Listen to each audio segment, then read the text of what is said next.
Ok, então, agora são 12 horas mais 57 minutos. Estamos aqui na Cultura FM 96.3, Ivan Silva, demais ouvintes, recebendo Pedro Roque, que é subsecretário de Assistência Social, Segurança Alimentar e Trabalho aqui da cidade de Varzea Alegre. E a assistência social tem uma missão importante também, que é dar atenção à pessoa idosa. E hoje nós estamos exatamente no Dia Mundial que visa conscientizar, né, a população em relação a essa questão da violência contra a pessoa idosa. Infelizmente, é uma realidade muito forte, né? As pessoas estão perdendo, digo até, a sensibilidade com relação à pessoa idosa, e nós temos diversas condições de violência, que inclusive, de violações, né, que inclusive vem aumentando ao longo dos anos.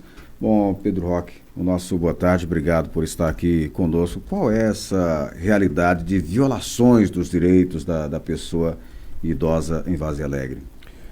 Boa tarde, Marcos Filho, né? Boa tarde, Ivan Silva.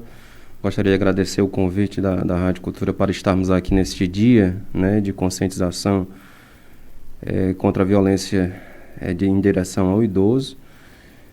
E nós da assistência social estamos justamente hoje, no dia de hoje, o dia que é considerado o dia-chave, o dia D, porque o mês é um mês todo chamado mês violeta, né, um mês de combate, um mês onde nós vamos estar realizando diversas atividades através do CREAS, né, que é o Centro de Referência Especializado da Assistência Social, com a nossa equipe, trabalhando aí com diversos grupamentos da sociedade, através da pastoral da criança, do idoso, as diversas pastorais, o conselho do idoso, a qual eu estou enquanto presidente deste conselho, e trazendo aqui para a realidade de Varzea Alegre, é como você disse, infelizmente o que está acontecendo realmente é um verdadeiro descaso por parte de muitas famílias e por parte de algumas pessoas da sociedade que estão abandonando os seus idosos. Nós estamos recebendo uma demanda muito grande de denúncias relacionadas à questão do abandono, não somente nas residências, né, deixando esses idosos à mercê da sorte, mas também, principalmente no hospital, Marcos. Nós temos uma parceria muito grande com o Hospital São Raimundo Nonato, que hoje conta com 2 assistentes sociais. As equipes entram em constante contato conosco a respeito de idosos que, infelizmente, são internados por problemas de agravamento em sua saúde. E, na hora de entrar, a pessoa que está conduzindo assina.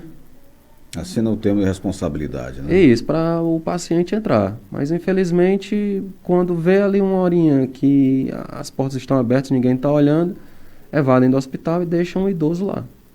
Certo?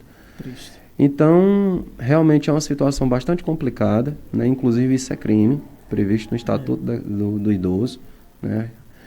É um crime que, sendo feito o julgado, você pode pegar até 6 anos de cadeira. Quer dizer, nós estamos justamente num processo de conversação com o Ministério Público e com a Justiça local, para que nós façamos todo um processo de compensação, de conversação, de conscientização. Por quê? Porque, infelizmente, está se transformando em caso de polícia, Ivan. Porque não é somente aquela questão das pessoas estarem tendo o idoso em casa e apenas explorando a questão financeira. Quando eu falo apenas é porque deixam o idoso lá no fundo de uma rede, no fundo de uma cama, dão aquela comidinha e pegam um cartão e enchem o cartão de empréstimo. A questão não está ultrapassando isso. Eles estão realmente, na verdade, tratando como um objeto que perdeu a sua utilidade e estão abandonando, deixando realmente completamente abandonado, né? E detalhe, os idosos que chegam ao hospital já chegam em situação grave, né? Grave. Então isso, se nós não nos mobilizarmos, se nós não convocarmos a sociedade para essa discussão, para esse processo de conversação, né? Porque, como diria o educador, nós não conscientizamos ninguém, né? Nós damos condições às pessoas de perceberem o que é certo e errado. E, infelizmente, isso aí é um crime, né? E crime é situação de polícia, E nós do Conselho, nós da assistência, estamos fazendo o trabalho de apoio social através dos grupos, né, Marcos? Nós temos 2 CRAs, o CRAS Joaquim Beco, Cecília Bilil, o CREAS, e nós temos diversos grupos onde esses idosos, eles participam de atividades sociais, né, eles participam do forró do idoso, eles participam de acompanhamento social e psicológico através de reuniões, através de atividades esportivas, culturais, lúdicas, para que eles possam justamente ter uma melhor qualidade de vida relacionada à sua fase idosa. Né? O Pedro Roque, bom, a gente já percebe que a estatística, né, que inclusive a gente lê hoje pela manhã, é real quando você traz para a gente essa situação dos idosos. Esse diálogo com o Ministério Público, com a polícia, ele está em que estágio? É assim, Marcos. Hoje nós estamos, inclusive essa semana eu já procurei a questão dos secretários do Ministério Público e da Justiça. Segunda-feira nós estamos agendados com o Ministério Público e estamos aguardando aí a agenda do juiz do município para que ele possa estar nos recebendo. Porque assim, em que sentido? Para você ter ideia, hoje está sendo fechado um abrigo em Juazeiro do Norte, que tinha 27 idosos morando lá, pagando para estarem lá. E numa denúncia que aconteceu do Ministério Público em Juazeiro, inclusive tinha idoso de Vaza Alegre, né, que a família tinha levado para lá. E eles não tinham conhecimento que aquele abrigo não tinha sequer o alvará de funcionamento, quanto mais o alvará sanitário, licenciamento do Conselho Municipal de Assistência Social, licenciamento do Conselho do Idoso. Estava irregular. Pronto, totalmente irregular. Eu faço questão de falar alguns documentos, porque as pessoas acreditam que para cuidar de idoso é somente abrir as portas e colocar ele na cama ou numa rede. E, na verdade, existe toda uma legislação necessária. E, para você ter ideia, esse abrigo ele está fechando, né? Nós já averiguamos e procuramos alguns abrigos na região, estão todos lotados, porque, infelizmente, não é a realidade somente de Vaza Alegre, mas, para você ter ideia, Juazeiro do Norte está com 17 idosos para serem alocados sem vaga na região do Cariri. Então, as pessoas acham assim, não, abrir abrigo, abrir LPI, Instituição de Longa Permanência para Idosos, não é a solução. Infelizmente, esses idosos eles não são objetos que chegam a determinada fase, eu não aguento meu pai, eu não aguento meu parente que está idoso, porque é teimoso, porque está velho, porque está difícil, e vou colocar ele num depósito. A verdade não é essa. A verdade é que tem que ter um acompanhamento social, tem que ter um acompanhamento psicológico, um acompanhamento de saúde. Então, a nossa conversação com o Ministério Público e com a Justiça é justamente para tentarmos, através de todo o processo da rede socioassistencial que nós temos no município, conduzirmos a essa dinâmica dentro do município. Por quê? Hoje nós temos, de acordo com o ESUS, né, que é o Sistema de Atenção da Saúde, cerca de 20% da nossa população, Marcos, é idosa. Quer dizer, está acima de 60 anos de idade. Então, quer dizer, 1/5 da nossa população está numa situação que nós precisamos acompanhar. Certo? Nós temos diversos idosos que têm a sua liberdade, vão para onde querem e aonde desejam, têm recebendo o seu benefício, o seu aposento, mas nós precisamos tomar cuidado a respeito de como as famílias estão dispondo dessa convivência, dispondo dessa relação. Né? Então, a nossa conversação com a Justiça e com o Ministério Público é justamente para nós afinarmos essa situação da rede socioassistencial no nosso município. Ok. Pedro Roque, a gente fala de várias denúncias, né? Eu gostaria de saber, quando vocês recebem uma denúncia, seja ela anônima, seja ela de um parente que está insatisfeito com o tratamento que o filho dá ao pai idoso ou avô, qual é o procedimento que o Conselho do Idoso, que a assistência social realiza? É assim, Marcos, o Conselho, ele hoje, eu faço até uma analogia, uma comparação, que infelizmente pela legislação que nós temos hoje vigente, ele não funciona em regime de plantão como Conselho Tutelar em relação à criança e ao adolescente, certo? Nós não temos esse poder que o Estatuto da Criança e Adolescente dá ao conselheiro tutelar de, por exemplo, retirar a criança que está sendo vítima de violência e colocá-lo em uma que nós chamamos de família extensa ou abrigamento, dependendo da situação e do agravamento dela. Então, o idoso, nós temos que fazer todo um processo de visitação, de acolhimento social. Então, como é que se dá? O Conselho do Idoso, nós fazemos algumas visitas, dependendo da situação, mas nós encaminhamos para a rede socioassistencial, que é o CRAS, que são os CRAS, né? Centro de Referência de Assistência Social, os CREAS, Centro de Referência Especializado da Assistência Social, que vão justamente fazer todo esse processo de levantamento, de averiguação das condições sociais, né? Faz aquela visita domiciliar, faz a visita de entorno, né? E, no caso, colocam essas informações em um relatório e, dependendo da situação que se encontre, ela é levada até o Ministério Público, até os órgãos de controle e de policiamento. Né? Podemos fazer até a questão da denúncia à polícia. Então, por exemplo, a pessoa que quer denunciar, se ela não quiser nos procurar, ou não quiser procurar o Conselho do Idoso ou o nosso telefone, ela pode ligar para o Disque 100, né? Que é um telefone gratuito. Todas as denúncias, elas ficam sigilosas, são anônimas. A pessoa não precisa ficar com medo, porque, para você ter ideia, eu já recebi denúncia da pessoa trancada dentro do banheiro, falando baixo. É porque minha tia, é porque minha irmã está fazendo isso com a mamãe, com o papai, e eu acho errado, mas eu não quero me identificar. Isso, não se preocupe. Nós vamos fazer a visita, nós vamos fazer o acompanhamento.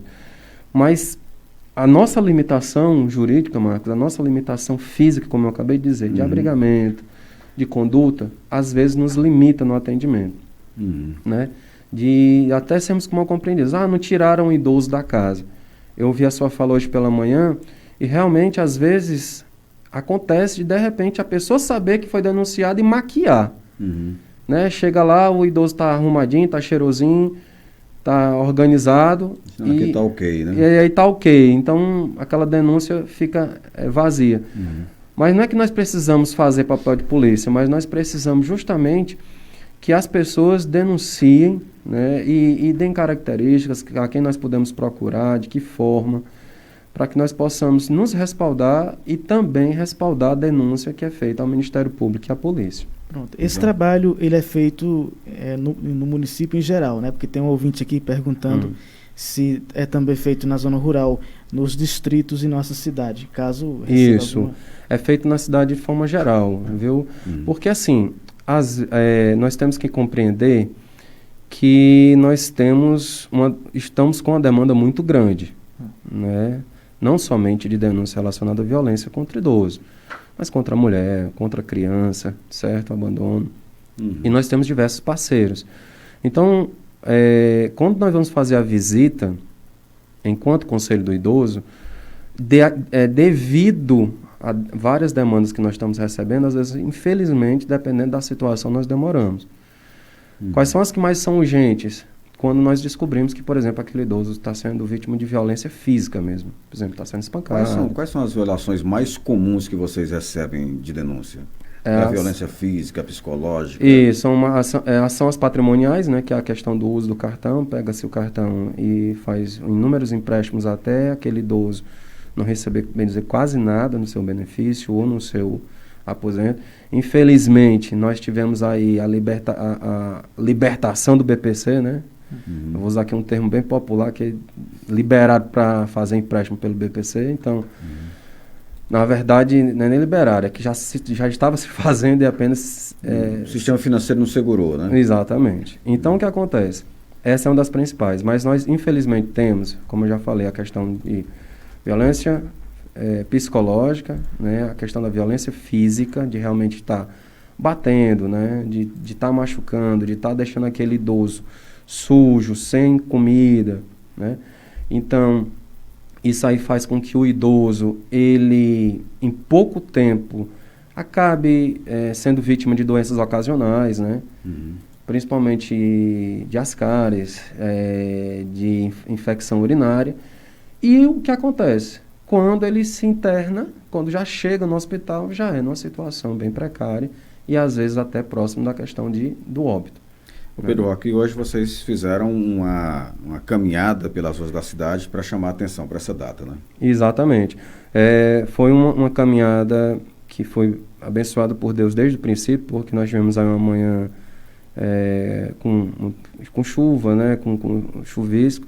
Nós saímos aqui do CREAS acompanhados dos grupos de idosos do CRAS e da Pastoral do Idoso. Fomos abençoados aí pelo diácono Gladson. E fizemos uma caminhada curta até o calçadão, onde encerramos com algumas falas, fazendo uma homenagem ao nosso amigo Chico Progresso, né, que esteve presidente do Conselho de Idoso e era uma pessoa que realmente se colocava à frente de todas as atividades, realmente chegava ao ponto de, se alguém ficava sozinho no hospital, ele ficava fazendo companhia. Né? Seu Chico Progresso, doação, né? Além da atuação social, ele fazia a questão cristã mesmo a fundo. Então, foi feita uma homenagem a ele, né, como também já foi feito na assistência social na questão do forró do idoso. E nós concluímos com essa atividade. Depois, em caminhada com a pastoral do idoso, tivemos uma reunião com o padre Edson, que é o nosso pároco, né, aqui da igreja, justamente conversando com ele a respeito da convocação das pastorais. Fomos muito bem recebidos, tivemos excelentes notícias do Monsenhor Mota, né? Que graças a Deus está melhorando. E ele nos recebeu justamente trazendo a experiência dele que ele teve em Portugal, né? Ele lá, enquanto estava padre em Portugal, ele justamente participava do acolhimento de idosos, né? Através de abrigamento, através de centro-dia, de diversas atividades. E assim, Marcos, nós estamos tentando agarrar tudo que é mão, né, para fortalecer essa rede socioassistencial, seja através dos movimentos religiosos, seja através dos movimentos sociais, seja através da Rádio Cultura, que é uma rádio que tem toda uma capacidade e abrangência de comunicação, não somente no nosso município, mas no município circunvizinhos, né? A gente que viaja muito, sai daqui de Vaza Alegre, fica muito feliz quando passa do limite de Vaza Alegre e continua ouvindo a Rádio Cultura, a mensagem de vocês chega longe. Então, realmente foi um dia de luta, um dia de falar para os comerciantes aqui das redondezas, tudo, mas nós vamos estar continuando com várias atividades junto às associações, junto às reuniões, junto aos movimentos que nós já estamos participando. Ok. Bom, então, Pedro Roque, nós queremos agradecer a sua participação aqui, tanto como subsecretário da Assistência Social de Vaza Alegre, como também representando aí como presidente do Conselho do Idoso. A gente lamenta muito esse tipo de situação, né, que o idoso merece respeito, merece atenção, merece cuidado, até pela história que contribui na vida, né, da sua família. Infelizmente, é uma realidade que vem aumentando, o abandono, né, o desprezo, a subutilização, né, como se diz, a falta de respeito para com a pessoa idosa, mas acima de tudo para com o ser humano. Isso realmente é que entristece a gente, a observar essa questão de tanta frieza que as pessoas estão tendo, parece que já nasce com essa questão cristalizada, né? Você frio, gente, não me interessa, todo mundo querendo viver num mundinho só, olhando para o umbigo, falando tal, não, isso aqui não me interessa, isso não me interessa, como se a gente não vivesse mais em sociedade, né? Como se a convivência social não tivesse mais sentido. E isso realmente é de entristecer, porque nós estamos aí observando uma geração que vai para o futuro aí com essas dificuldades de convivência, de relação. Isso é triste. Mas vamos lá. E também lamentar a questão da legislação, né, que limita a atenção à pessoa idosa. Exatamente. Limita. Isso precisa ser repensado, né? Então, tem muitos projetos ainda, muitas questões, aliás, que precisam de atenção, especialmente da política, e eis aí uma questão que merece ser foco, especialmente já que estamos falando em ano de campanha eleitoral. Mas queremos agradecer, Pedro Roque, a sua participação aqui conosco. Se tiver mais algum recado, por favor, fique à vontade. E agradecer, né, Marcos, o convite de vocês, e até lembrar aqui que hoje pela manhã, enquanto nós estávamos na caminhada, o nosso prefeito Zé Helder, juntamente com a nossa secretária Ciene, acompanhados da vereadora Menezes e da vereadora Valdilene, estiveram lá no Centro Social Urbano, né, juntamente com os meninos do programa Laços de Inclusão, né, que são os cadeirantes que estão fazendo para badminton, né, que é um programa do município que começou com a participação do Chaves Neto, que é um para-atleta olímpico, né, e os meninos foram participar do Campeonato Cearense de Badminton em Fortaleza e sagraram-se campeão, né, e isso estimulou ao prefeito e as vereadoras, com o apoio do deputado Acrisio Sena e do deputado Domingos Filho, conseguiram 5 cadeiras que foram entregues aos meninos hoje pela manhã. Domingos Neto, desculpa. Sim. Domingos Neto, né, que foram entregues aos meninos hoje, porque no dia 2 e no dia 3, né, até convidar aí a Rádio Cultura para estar fazendo presente, a cobertura, nós vamos estar recebendo a segunda etapa do Campeonato Cearense. Coisa boa, bacana. Olha aí, nós vamos ter cerca de mais de 250 atletas, né, de badminton e do para-badminton aqui no nosso município, onde o campeonato vai acontecer na EP, na Escola Profissionalizante. Agradecer ao diretor Carlinhos, né, que nos cedeu a estrutura para que nós estejamos realizando, e a Secretaria de Educação, a Secretaria de Esporte, no caso o coordenador de esporte Cícero Souza, que vai estar conosco realizando essas atividades, né, e que o nosso prefeito Zé Helder com a nossa secretária Ciene estão aí justamente estimulando a questão da realização de esporte para as pessoas com deficiência também na secretaria. Quer dizer, hoje é um dia de trabalho que nós temos que ter que nos dividir em várias equipes para poder cobrirmos todo o amparo da assistência social na secretaria. Agradecer mais uma vez aí a vocês, né, e convidá-los para sempre estarem conosco nessas atividades, para que a população tenha conhecimento de que os direitos dela, o contribuinte, as pessoas que estão contribuindo, realmente estão sendo direcionados para políticas públicas efetivas, né, em nosso município, não somente para que as pessoas que necessitam, através de uma cesta básica, né, através de um benefício, de um deslocamento, mas aquelas que justamente precisam ser cuidadas para que não entrem em situação de risco, né, Marcos? É isso. Inclusive, semana que vem, nós vamos estar recebendo aí a questão das famílias que foram vítimas lá das enchentes, para que nós possamos aí, através da ideia, né, do prefeito Zé Helder, da comissão que foi criada, estar fazendo a questão do atendimento dessas famílias através dos recursos que foram adquiridos pela conta da comissão. Tá certo? Muito bem. Tá certo, então. Pedro Roque, mais uma vez, obrigado pela participação. Vamos lá fechar o programa.